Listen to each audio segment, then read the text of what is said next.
थोड़ा टाइम लग सकता है। तो अच्छा लॉजिक का यूज करके आप कठिन सवालों को भी आराम से बना सकते हैं। तो आप लोग तैयार हो जाइए मेंस्ट्रुएशन पढ़ने के लिए, और हेडिंग डाल दीजिए अपने कॉपी पर स्वर्ण अक्षरों में मेंस्ट्रुएशन।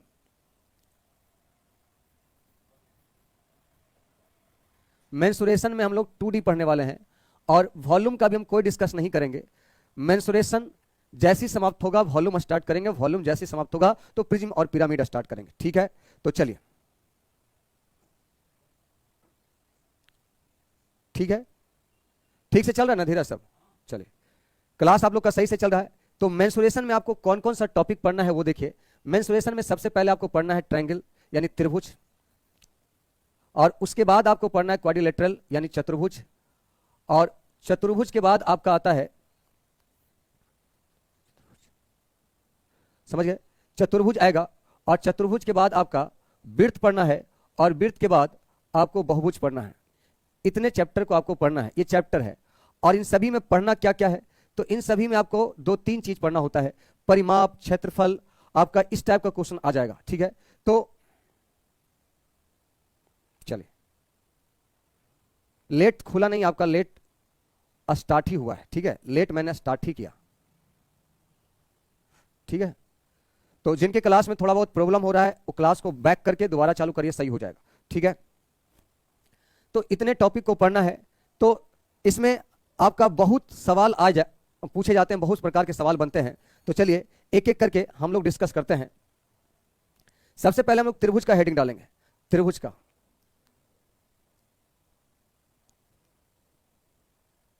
देखिए, पहले तो आपको पढ़ना है, मेनली रूप से होता है आपका इसका परिमाप और क्षेत्रफल।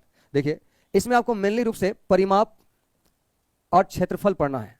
तो देखिए, जो परिमाप होता है वो क्या होता है, और क्षेत्रफल जो होता है वो क्या होता है। मान लिया जाए आप एक प्लॉट खरीदें, ये आपका एक जमीन का टुकड़ा है, आपके जमीन का एक प्लॉट है। तो इस प्लॉट में अगर आप बाउंड्री देते हैं, तो बाउंड्री देने का मतलब होता है चारों तरफ से घेरना, चारों तरफ से घेरना। तो ये आपका परिमाप हुआ, यानी किसी भी आकृति में चारों तरफ के घेरा को परिमाप कहते हैं। ध्यान दीजिएगा, किसी भी आकृति में, किसी भी आकृति में चारों तरफ के घेरा को, चारों तरफ के घेरा को, चारों तरफ के घेरा को परिमाप कहते हैं, घेरा को परिमाप कहते हैं। ठीक है, किसी आकृति में चारों तरफ के घेरा को परिमाप कहते हैं। इसका जो मात्रक होगा, इसका जो मात्रक होगा, मात्रक वो लिखा हुआ रहेगा मीटर, सेंटीमीटर, किलोमीटर, किलोमीटर, इस प्रकार लिखा हुआ रहेगा, इटीसी। ठीक है, और क्षेत्रफल क्या है, जितने जमीन में आपका घर बना हुआ है, जैसे ये पूरा यहां आपका रूम है, यहां आपका रूम है, ये किचन है, ये पूरा आपका गैराज है, ये पूरा जमीन में जो आपका घर बना हुआ है उसको बोलते हैं क्षेत्रफल। यानी क्षेत्रफल मतलब कोई किसी भी आकृति, किसी भी समतल आकृति में, समतल आकृति में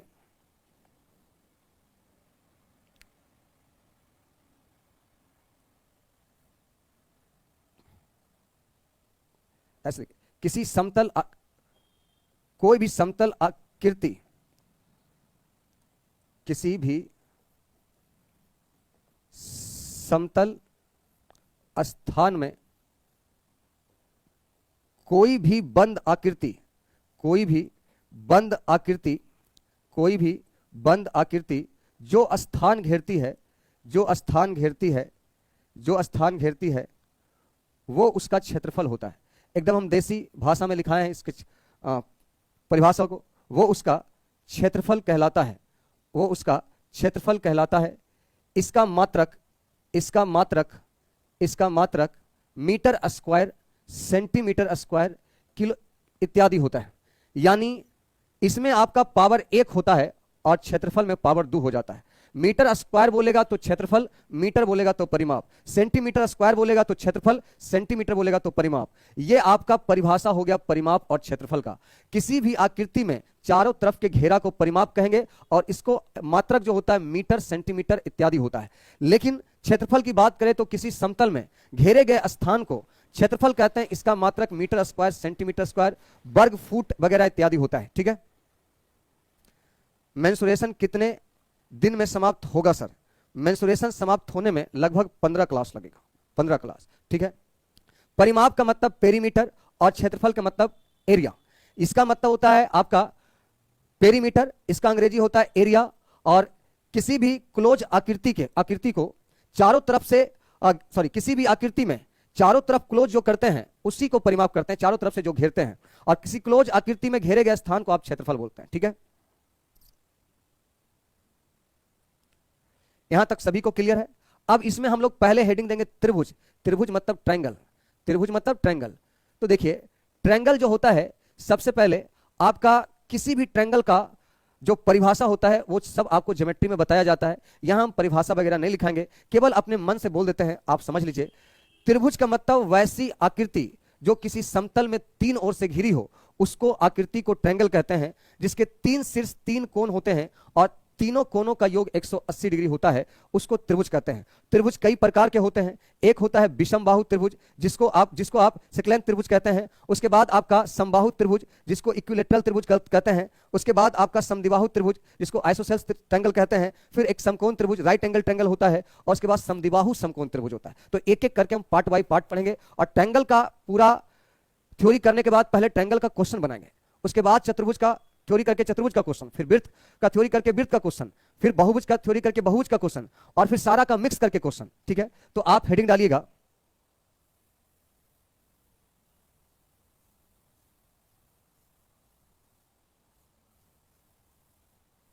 देखिए, यहां समझिए, बहुत डीप में ले चलेंगे आपको मेंसुरेशन में, जीरो से हाई लेवल तक।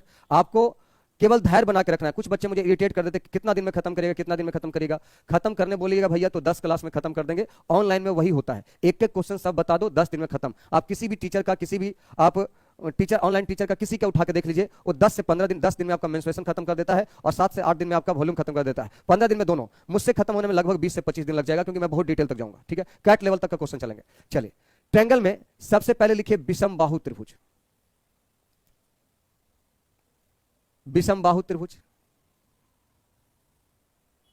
या ये जो आप किसी भी त्रिभुज में यूज कर सकते हैं। देखिए, विषम बाहु त्रिभुज मतलब वैसा त्रिभुज जिसका ना तो कोई भुजा और ना ही कोई कोण बराबर हो, उसे विषम बाहु त्रिभुज कहते हैं। अब देखिए, अगर आपका ये विषम बाहु त्रिभुज है, अगर ये विषम बाहु त्रिभुज है, तो आप ध्यान दीजिएगा कि जो अगर ये कोण ए है तो इसके सामने वाली भुजा ए, इसके सामने वाली भुजा बी और इसके सामने वाली भुजा सी। तो इसका जो परिमाप होता है, इसका जो परिमाप मतलब पेरीमीटर, जिसको हम पी से डिनोट करेंगे। आप ध्यान दीजिएगा, जब भी पी लिखेंगे तो समझिएगा हम परिमाप बोल रहे हैं, पेरीमीटर बोल रहे हैं। बार बार परिमाप इतना बड़ा लैंग्वेज नहीं लिखेंगे, पी लिखेंगे समझ जाइएगा हम पेरीमीटर बोल रहे हैं। परिमाप मतलब होता है चारों जितना बाउंड्री है सबको जोड़ देना। तो यहां देखिए, एक बाउंड्री ए है, एक बाउंड्री बी है, एक बाउंड्री सी है, तो परिमाप हो जाएगा ए प्लस बी प्लस सी। और आपका ये एक लैंग्वेज आएगा अर्ध परिमाप। अर्ध परिमाप मतलब परिमाप का आधा, इसको हम एस से डिनोट करेंगे। जैसे ही हम एस लिखेंगे तो आप समझिएगा हम सेमी पेरीमीटर बोल रहे हैं, अर्ध परिमाप। और अर्ध परिमाप होता है आपका आधा, A plus B plus C by 2, जिसको एस बोलते हैं। अब ये तो आपका परिमाप हो गया, ये आपका अर्ध परिमाप हो गया। अब क्षेत्रफल बोलते हैं। तो क्षेत्रफल जो होता है आपका विषम बाहु त्रिभुज में, क्षेत्रफल निकालने का तरीका हीरो का सूत्र बोलते हैं उसको, और हीरो का सूत्र होता है एस यानी अर्ध परिमाप into S minus A into S minus B और into S minus C, S minus A into S minus B into S minus C. तो ये आपका अर्ध परिमाप का, ये क्षेत्रफल का इसका रूल है। तो ये तीनों पॉइंट आपका विषम बाहु त्रिभुज में काम करेगा। इसके अलावा मैं क्षेत्रफल निकालने के और भी रूल बताऊंगा, लेकिन सबसे पहले इसको लिखिए और उसके बाद फिर आगे बढ़ेंगे।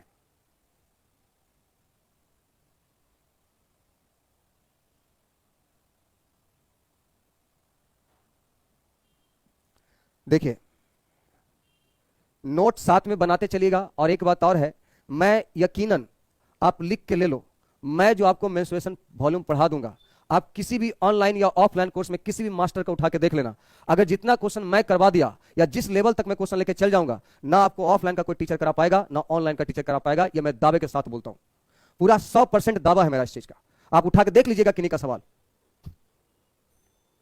लेकिन इसके लिए आपको अधीन नहीं होना है।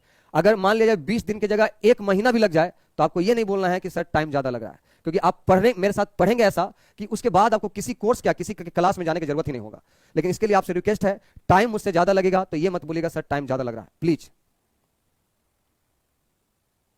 चलिए, नोट कर लेंगे तो जरा सा लिख भी देंगे कि नोट कर लिए हैं सर। ठीक है, नोट हो गया। अब देखिए, इसके बाद अगर मान लिया जाए कभी भी आपको किसी त्रिभुज का दो भुजा दिया रहे, किसी त्रिभुज का दो भुजा और एक कोण दिया रहे, किसी भी त्रिभुज में, किसी भी त्रिभुज में, किसी भी त्रिभुज में, किसी भी त्रिभुज में, किसी भी त्रिभुज में यदि दो कोण, यदि दो भुजा और उसके बीच का कोण दिया रहे, उसके बीच का कोण दिया रहे, बीच का कोण दिया रहे, बीच का कोण दिया रहे, तो क्षेत्रफल बराबर, बहुत इंपॉर्टेंट फॉर्मूला है ये, किसी भी त्रिभुज में यदि दो भुजा और उसके बीच का कोण दिया रहे, जैसे ये भुजा सी दिया है, भुजा ई दिया है, इसके बीच का कोण ए है, ये भुजा और ये भुजा मालूम है और इसके ये बीच का कोण है, तो क्षेत्रफल होता है 1/2 इंटू उन दोनों भुजाओं का गुणनफल BC और इंटू साइन थीटा, साइन ए हो जाएगा।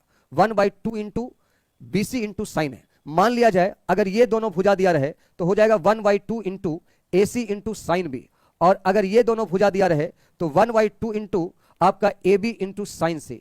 इस चीज को ध्यान रखिएगा। सॉरी, कहां चला गया,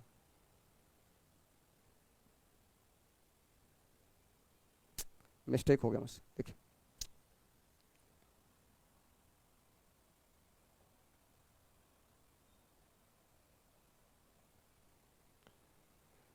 चलिए देखिए,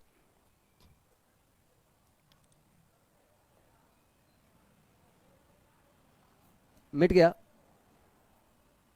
कोई बात नहीं, दोबारा लिख देते हैं। देखिए, किसी भी त्रिभुज में, किसी भी त्रिभुज में यदि दो भुजा और उसके बीच का कोण दिया रहे, उसके बीच का कोण दिया रहे, बीच का कोण दिया रहे, तो जैसे मान लिया जाए ये एक त्रिभुज है और इस त्रिभुज में आपका, इस त्रिभुज में ये भुजा ए हो गया, ये भुजा बी हो गया, ये भुजा सी हो गया, तो क्षेत्रफल बराबर ये फॉर्मूला भी होता है, क्षेत्रफल बराबर 1/2 इन दोनों भुजाओं का गुणनफल यानी गुना BC इंटू साइन ए, और अगर ये दोनों भुजा दिया रहे और ये कोण दिया रहे तो 1/2 AC इंटू साइन बी, और अगर मान लिया जाए ये दोनों भुजा दिया रहे तो 1/2 AB इंटू साइन सी हो जाएगा। ये आपका किसी भी त्रिभुज में क्षेत्रफल निकालने का एक तरीका है, आपका ये दूसरा आपका त्रिभुज का क्षेत्रफल निकालने का तरीका है, ठीक है।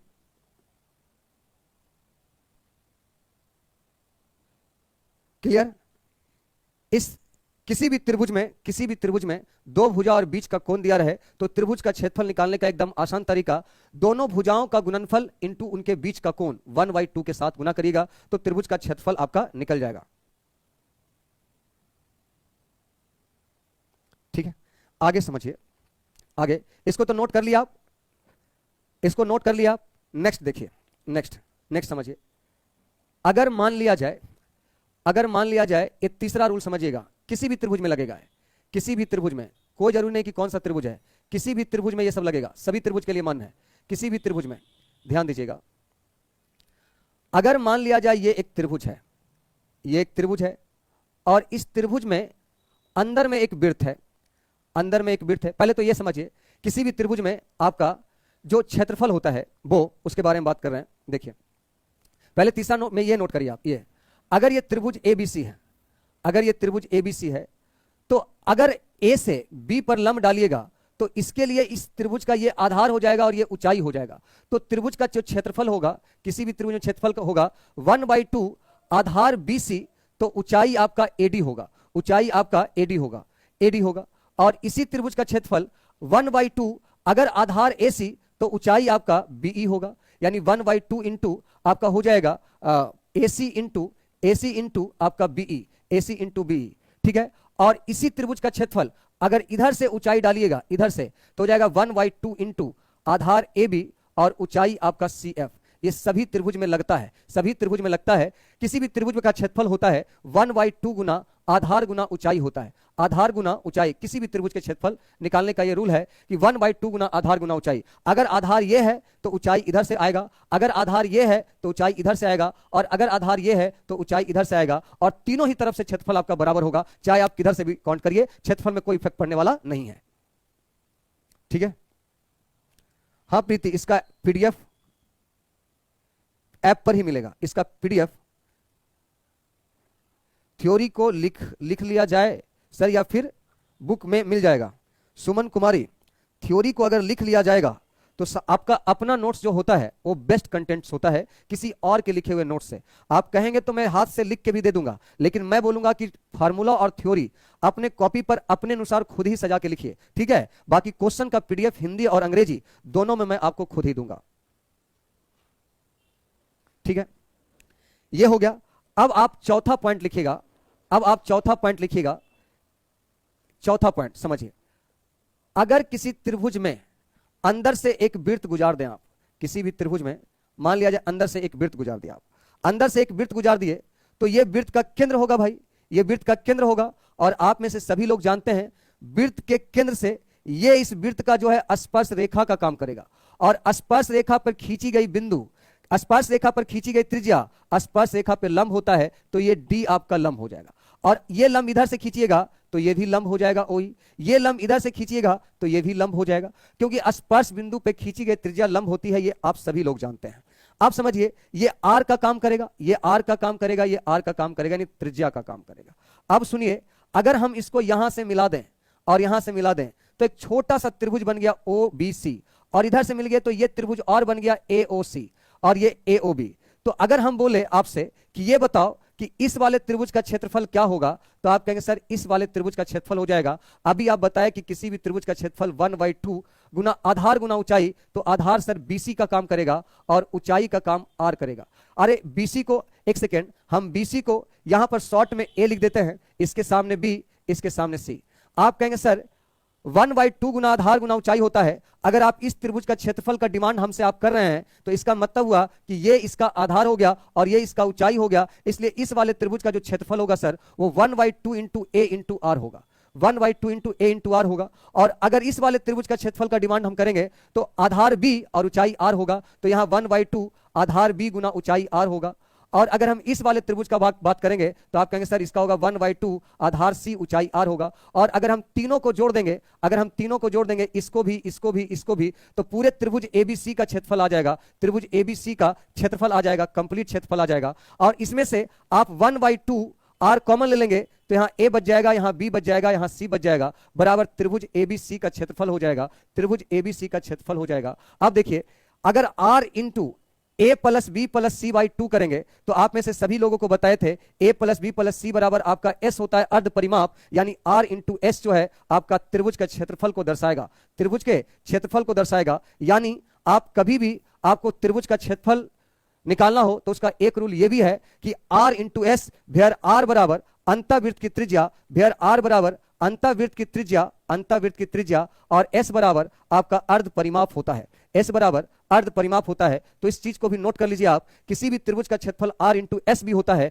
भेयर r बराबर इन रेडियस और s बराबर अर्ध परिमाप, हाफ पेरीमीटर, अर्ध परिमाप।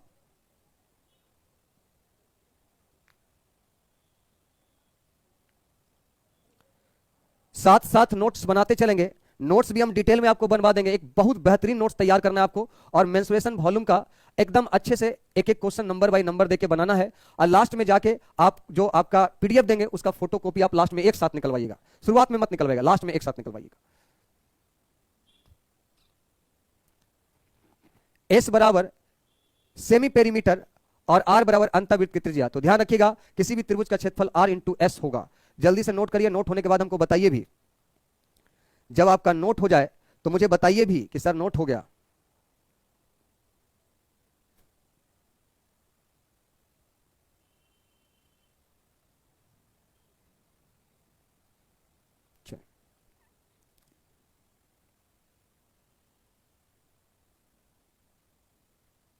चलिए, नोट हो गया सभी लोगों का। अब आगे चलिए, यहां समझिए,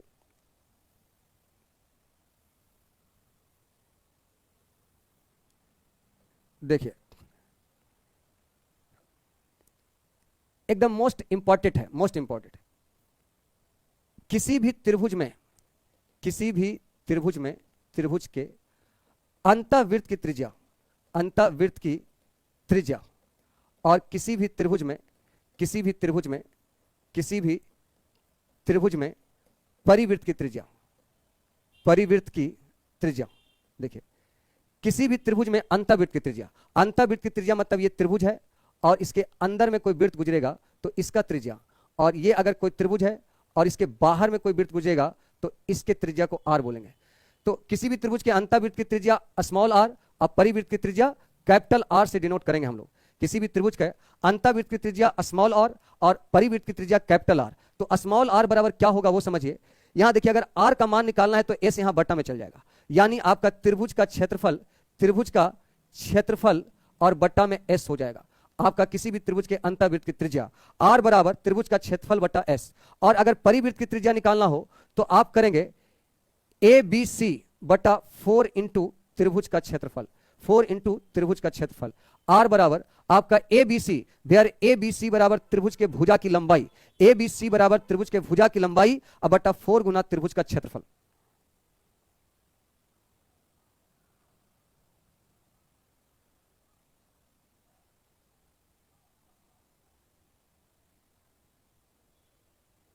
ठीक है, तो जल्दी से इसको भी नोट करिए, जल्दी से इसको भी नोट करिए, उसके बाद हम लोग आगे बढ़ेंगे।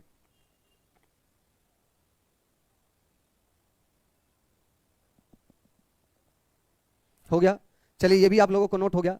किसी भी त्रिभुज के अंतःवृत्त की त्रिज्या बराबर त्रिभुज का क्षेत्रफल बटा एस, किसी भी त्रिभुज में परिवृत्त की त्रिज्या बराबर आपका तीनों भुजाओं का गुणनफल बटा 4 इंटू त्रिभुज का क्षेत्रफल। ठीक है, अब आगे चलिए। अब हेडिंग डालिए आप समबाहु त्रिभुज, इक्विलेटरल ट्रायंगल, समबाहु त्रिभुज, हेडिंग डालिए। समबाहु त्रिभुज जो है ये बहुत इंपॉर्टेंट है, आपके एग्जाम में सबसे ज्यादा इसी से सवाल आता है। समद्विबाहु त्रिभुज में सबसे ज्यादा क्वेश्चन, सॉरी त्रिभुज में सबसे ज्यादा क्वेश्चन समबाहु त्रिभुज से ही आता है। समबाहु त्रिभुज मतलब वैसा त्रिभुज जिसका सभी भुजा आपस में बराबर हो, सभी भुजा आपस में बराबर हो, यानी ए बी सी, ये अगर ए है तो ये भी ए है और ये भी ए होगा, और प्रत्येक कोण 60 डिग्री का होता है, प्रत्येक कोण 60 डिग्री का होता है। अब देखिए सबसे पहले इसकी बात करेंगे परिमाप का, सबसे पहला बात करेंगे इसका परिमाप का।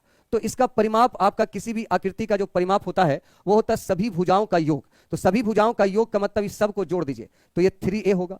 अब इसका क्षेत्रफल, इसका जो क्षेत्रफल होता है आपने बचपन से रटा होगा कि समबाहु त्रिभुज का क्षेत्रफल √3/4 इंटू भुजा स्क्वायर होता है। वो इसलिए होता है कि आप यहां समझिए, अभी अभी आपको बताए थे किसी भी त्रिभुज में अगर दो भुजाओं का लंबाई मालूम हो और बीच का कोण मालूम हो तो क्षेत्रफल बराबर 1/2 इंटू आपका दोनों भुजाओं का गुणनफल इंटू साइन 60 डिग्री, तो ये साइन 60 डिग्री। अब ध्यान दीजिएगा ये आपका 1/2 इंटू ए स्क्वायर और साइन 60 का मान होता है √3/4, इसलिए आपका जो क्षेत्रफल हो जाएगा, सॉरी साइन 60 का मान √3/2, इसलिए आपका क्षेत्रफल हो जाएगा √3/4 इंटू भुजा स्क्वायर, ये क्षेत्रफल होता है। ठीक है, अब इसका तीसरा बात पे चर्चा करेंगे, इसका ऊंचाई क्या होता है। ध्यान दीजिएगा इसका जो ऊंचाई होगा, इसका जो ऊंचाई होगा वो अगर इस पे लंब डालिएगा तो ये इसका ऊंचाई हो जाएगा, और समबाहु त्रिभुज में ऊंचाई ही उसका माध्यिका कहलाता है, ऊंचाई ही माध्यिका कहलाता है, इसलिए ये a/2 और a/2 में बट जाएगा और h बराबर हो जाएगा, h बराबर √ कर्ण स्क्वायर, कर्ण स्क्वायर माइनस आधार स्क्वायर a स्क्वायर बटा 4, यानी आपका हो जाएगा h बराबर 4a स्क्वायर में से a स्क्वायर चला गया √3a और 4 का वर्गमूल 2। तो आपका समबाहु त्रिभुज का ऊंचाई होता है √3/2 इंटू भुजा। अब इसका ध्यान दीजिएगा, इसका परिवृत्त की त्रिज्या, परिवृत्त की त्रिज्या, परिवृत्त की त्रिज्या यानी r बराबर आप a Guna b Guna c बटा त्रिभुज का क्षेत्रफल तो ज्ञात कर ही सकते हो, लेकिन इसका बहुत आसानी से इसलिए बन जाता है कि ये आपका समबाहु त्रिभुज में परिवृत्त की त्रिज्या हो जाएगा और ये समबाहु त्रिभुज में अंतःवृत्त की त्रिज्या होगा और ये इसका केंद्रक होगा और यही इसका इन सेंटर होगा, यही इसका सरकम सेंटर होगा। क्योंकि समबाहु त्रिभुज का ये खासियत होता है कि उसका अंतः केंद्र, परिकेंद्र, गुरुत्व केंद्र, लंब केंद्र सब एक ही बिंदु पर होता है। तो अगर एक ही बिंदु पर होता है तो जाहिर सी बात है ये केंद्रक जो है 2:1 में बांटेगा। और समबाहु त्रिभुज का जो पूरा ऊंचाई है, जो समबाहु त्रिभुज का पूरा ऊंचाई है वो √3/2 इंटू भुजा है। √3/2 इंटू भुजा है, और यहाँ पूरा ऊंचाई 2:1 यानी 3 के रेशियो में है। और अगर हमको परिवृत्त की त्रिज्या निकालना है तो परिवृत्त की त्रिज्या यहां से यहां तक होगा, तो इसके लिए हमको 2 से गुना करना पड़ेगा, तो 2 कट जाएगा, ये √3 कट जाएगा, तो आपका परिवृत्त की त्रिज्या a/√3 हो जाएगा, a/√3 होगा। लेकिन अगर हमको समबाहु त्रिभुज के अंतःवृत्त की त्रिज्या निकालना रहेगा, अंतःवृत्त की त्रिज्या निकालना रहेगा, अंतःवृत्त की त्रिज्या देखिए, अंतःवृत्त की त्रिज्या निकालना रहेगा। देखिए हम शॉर्टकट में भी भाग सकते थे, लेकिन आपको हर चीज को समझाने में मुझे टाइम लग रहा है, वरना सीधा परिमाप, क्षेत्रफल, परित्रिज्या और अंतः त्रिज्या लिखते काम खत्म हो जाता, लेकिन समझाने में लेट होता है। अंतःवृत्त की त्रिज्या, तो समबाहु त्रिभुज का ऊंचाई √3/2 इंटू a है, और इसका तुलना करेंगे 2-1-3 से, और अंतःवृत्त की त्रिज्या जो है वो आपका इस वृत्त की त्रिज्या जो है वो यहां से यहां है, तो इसका लंबाई आपका 1 है, तो 1 से गुना करेंगे, ये कट जाएगा √3 बार में, और अंतःवृत्त की त्रिज्या होगा a/2√3, a/2√3।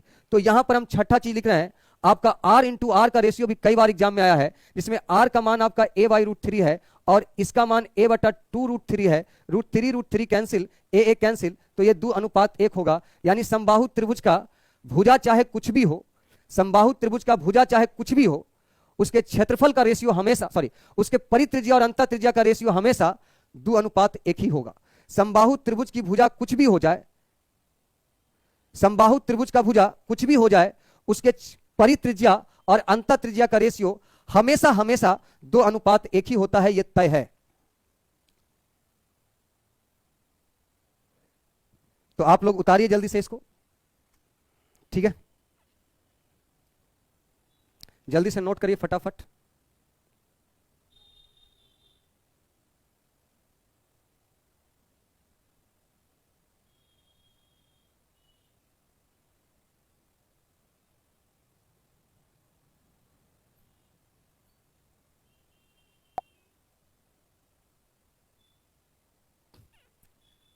समबाहु त्रिभुज का परिमाप 3 है, समबाहु त्रिभुज का क्षेत्रफल √3/4 इंटू भुजा स्क्वायर, समबाहु त्रिभुज का ऊंचाई √3/2 इंटू भुजा, परिवृत्त की त्रिज्या a/√3, अंतःवृत्त की त्रिज्या a/2√3।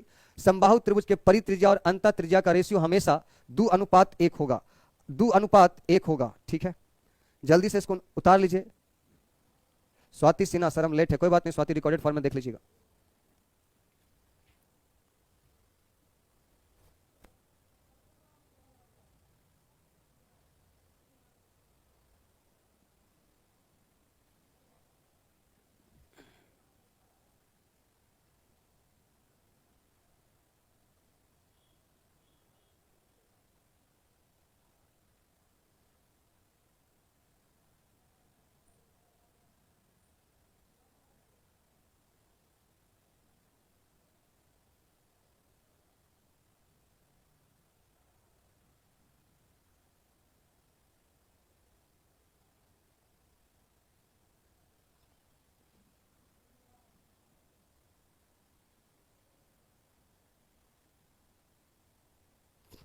उतार लिया, नोट हो गया तो जल्दी बताइए। कल हम लोग ट्रायंगल का सवाल करेंगे, कल हम लोग ट्रायंगल का सवाल करेंगे, ठीक है, कल हम लोग ट्रायंगल का क्वेश्चंस करेंगे, ठीक है भाई। अभी और आगे बढ़ेंगे, समद्विबाहु त्रिभुज, आइसोसेलेस ट्रायंगल, चलिए नोट हो गया। अगला हेडिंग डालिए, समद्विबाहु त्रिभुज, समद्विबाहु त्रिभुज, समद्विबाहु त्रिभुज, हेडिंग डाल दीजिए, समद्विबाहु त्रिभुज। समद्विबाहु त्रिभुज का मतलब होता है वैसा त्रिभुज जिसके 2 भुजा बराबर हो और बराबर भुजाओं के सम्मुख कोण बराबर हो। यानी ये आपका त्रिभुज है, ABC एक त्रिभुज है, और इस त्रिभुज में ये दोनों भुजा आपस में बराबर है, ये दोनों भुजा आपस में बराबर है। अगर ये भुजा A तो ये भुजा A, और ये भुजा बराबर नहीं है। इसका थ्योरी थोड़ा सा कठिन लगेगा सवाल, ये फार्मूला, लेकिन एग्जाम में इसके फार्मूला का यूज हम नहीं करेंगे, एग्जाम में बिना फार्मूला के बन जाता है, ठीक है। तो आप फार्मूला से डरिएगा मत, केवल उतारने का काम करिएगा। तो परिमाप जो होगा वो होगा सभी बाउंड्री का योग, तो परिमाप 2a + b हो जाएगा। और इसका जो ऊंचाई होगा, इसका जो ऊंचाई होता है वो पहले निकाल लीजिए। तो ये आप इसके बराबर भुजाओं के बीच से अगर लंब डालिएगा तो ये इसका माध्यिका का भी काम कर जाता है, और ये बेस को आधा आधा में बांट देता है। तो आधा आधा में बांट देता है, तो h बराबर हो जाएगा √ ये a² - b² / 4, यानी आपका 4a² माइनस b² अब बट्टा का 2 हो जाएगा, बट्टा का 2। और अगर इसका क्षेत्रफल पूछेगा, इसका अगर क्षेत्रफल पूछेगा तो किसी भी त्रिभुज का क्षेत्रफल होता है 1/2, आधार आपका b और ऊंचाई आपने यहां से निकाला तो ऊंचाई हो जाएगा 4a² माइनस b² अब बट्टा का 2। यानी फाइनली आप बोल सकते हैं b/4 √4a² माइनस b²। इसको याद रखना थोड़ा कठिन है, बट कोई बात नहीं, इसका क्वेश्चन में कोई जरूरत नहीं पड़ने वाला। और इसके अंतःवृत्त की त्रिज्या और परिवृत्त की त्रिज्या उसी से बनाएंगे जो शुरुआत में बताए। अंतःवृत्त की त्रिज्या r बराबर आपका होगा त्रिभुज का क्षेत्रफल बटा s। अब परिवृत्त की त्रिज्या वही होगा जो शुरुआत में बताए, ABC बटा आपका 4 इंटू त्रिभुज का क्षेत्रफल। ठीक है, इसके काम का इतना ही है, तीनों आप जल्दी से नोट करिए।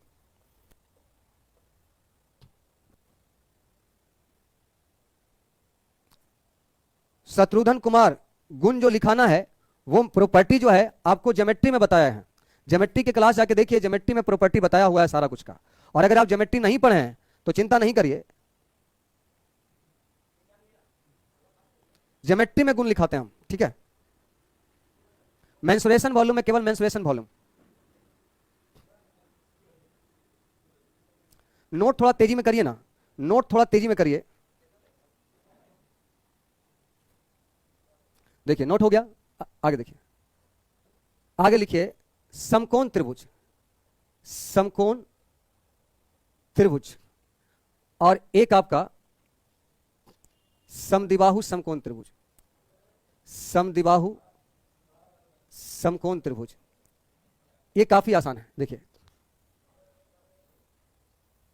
अगर मान लिया जाए ये ABC एक त्रिभुज है और इसमें ये समकोण है, तो ये ऊंचाई का होगा। तो समकोण त्रिभुज में क्षेत्रफल होता है 1/2 इंटू आधार गुना ऊंचाई, आधार गुना ऊंचाई। और परिमाप तो आज आप समझ ही रहे हैं, क्षेत्रफल हो गया ये, परिमाप जो होगा, परिमाप जो होगा वो सभी भुजाओं का योग होगा, परिमाप जो होगा वो सभी भुजाओं का योग होगा, परिमाप सभी भुजा का योग, सिंपल। और समद्विबाहु समकोण जो त्रिभुज होता है वो समझिए, समद्विबाहु समकोण त्रिभुज अगर है ये समद्विबाहु समकोण है, तो जाहिर सी बात है ये अगर भुजा ए होगा तो ये भी भुजा ए होगा और ये भुजा √2a होगा। इसलिए क्योंकि ये आपका लंब, ये आधार, तो कर्ण बराबर होगा लंब स्क्वायर जोड़ आधार स्क्वायर बराबर कर्ण स्क्वायर। तो 2a² बराबर, देखिए a² प्लस a² बराबर आपका कर्ण स्क्वायर हो जाएगा, कर्ण स्क्वायर। और कर्ण बराबर हो जाएगा आपका, कर्ण बराबर 2a², तो आपका कर्ण बराबर हो जाएगा आपका √2 इंटू a हो जाएगा। ठीक है, तो सबसे पहले इसका परिमाप का बात करेंगे। तो परिमाप जो होता है इसका, परिमाप जो होता है इसका वो आपका 2a plus √2a, 2a plus √2a। हो सकता है कभी कभी √2a कॉमन ले लेगा और ये हो जाएगा √2 + 1 हो जाएगा, ऐसा हो सकता है। दूसरा क्षेत्रफल निकालना है तो इसका क्षेत्रफल 1/2 इंटू a² हो जाएगा क्योंकि आधार ऊंचाई सेम ही है। और दूसरा इसका नोट में लिखिएगा, इसके अंतःवृत्त की त्रिज्या तो वही होगा, r इंटू s बराबर a, r बराबर s a बटा s, r बराबर a बटा s। r तो होता ही है, लेकिन इसमें एक तरीके से और r निकाला जाता है। जैसे मान लिया जाए ये भुजा a है, ये भुजा b है, ये भुजा c है, तो अंतःवृत्त की त्रिज्या जो होगा, अंतःवृत्त की त्रिज्या जो होगा वो उस तरीके से तो निकाल ही सकते हैं। अंतःवृत्त की त्रिज्या आप इस तरीके से तो निकाल ही सकते हैं कि आपका अंतःवृत्त की त्रिज्या आप ऐसे तो निकाल ही सकते हैं, त्रिभुज का क्षेत्रफल, त्रिभुज का क्षेत्रफल बटा s, ऐसे तो निकाल ही सकते हैं। इसके अलावा इसका शॉर्टकट तरीका यह भी है कि a plus b minus c बटा 2, इससे भी आप अंतःवृत्त की त्रिज्या आप इसका निकाल सकते हैं। इसका अंतःवृत्त की त्रिज्या आप निकाल सकते हैं आधार प्लस ऊंचाई माइनस कर्ण बटा 2, ऐसे करके निकाल सकते हैं। और इसके परिवृत्त की त्रिज्या जो होता है, परिवृत्त की त्रिज्या, परिवृत्त की जो त्रिज्या होगा, परिवृत्त की त्रिज्या जो होगा वो आप इसको ऐसे करके तो निकाल ही सकते हैं, ऐसे करके तो निकाल ही सकते हैं कि ABC बटा 4 इंटू त्रिभुज का क्षेत्रफल, 4 इंटू त्रिभुज का क्षेत्रफल, ये तो निकाल ही सकते हैं। इसके अलावा इसके परिवृत्त की त्रिज्या कर्ण का आधा भी होता है, कर्ण का आधा कर दीजिएगा तो सीधा इसका परिवृत्त की त्रिज्या निकल जाएगा, कर्ण का आधा कर दीजिएगा तो सीधा परिवृत्त की त्रिज्या निकल जाएगा। ठीक है, तो आपका फॉर्मूला मैंने समाप्त कर दिया है और अब आपको कल से हम क्वेश्चन पर ले चलेंगे। लेकिन आप लोग से रिक्वेस्ट है कि जितने भी लोग क्लास कर रहे हैं मेंसुरेशन का, वो अगर मैं आपको दिल से पढ़ाता हूं और अगर आप भी मेरे साथ दिल से पढ़ते हैं, होमवर्क करके आते हैं, रिवीजन करके आते हैं, आप फॉर्मूला याद करके आते हैं, तो यकीन मानिए टीचर का भी हौसला बढ़ता है और उस पढ़ाने में अपना और जी जान लगा देता है। तो मेरे प्यारे बालक, आप लोग भी कृपया करके मेहनत करके आइएगा। मैं चाहता तो आज कंप्लीट फार्मूला लिखा देता, ट्रायंगल का भी, चतुर्भुज का भी, वृत्त का भी, बहुभुज का भी, सब लिखा देते, लेकिन शॉर्टकट में सीधा लिखते चल जाते, इतना डिटेल से आपका डिस्कस नहीं करते। तो डिस्कस इसलिए किया क्योंकि मुझे लगता है कि आप भी मेरे साथ उतना ही मेहनत करेंगे जितना मेहनत मैं करूंगा। तो प्लीज कल फार्मूला देख के आइएगा, सवालों में बहुत मजा आएगा, नहीं देख के आइएगा बहुत बोरिंग लगेगा। अगर आप पढ़ के आएंगे फार्मूला तो बहुत मजा आएगा, नहीं पढ़ के आएंगे तो बहुत बोरिंग भी फील होगा। ठीक है,